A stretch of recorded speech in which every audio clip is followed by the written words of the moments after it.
Déjà l'été dernier, une vache contaminée il y a sans doute plusieurs années avait conduit à abattre tout un cheptel à la Mailleraie-sur-Seine, 97 bêtes, dans un élevage proche de la forêt de Bretonne, foyer historique de la maladie, en recrudescence depuis une dizaine d'années.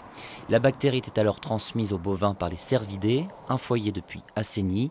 Cette fois, l'origine est bien différente. Vraisemblablement, c'est une tuberculose d'achat, c'est-à-dire que l'éleveur a acheté un animal en apparence sain, mais qui était porteur de la maladie et qui donc a diffusé ensuite dans son élevage vraisemblablement.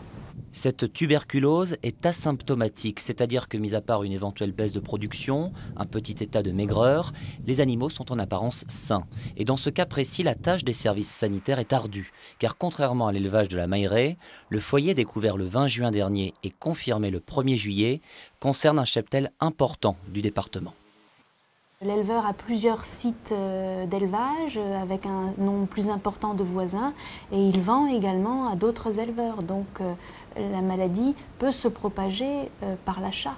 L'éleveur sénomarin, qui va perdre 138 bêtes dans les semaines à venir, possède 2 autres cheptels dans le département, mis en quarantaine dans l'attente d'examens complémentaires.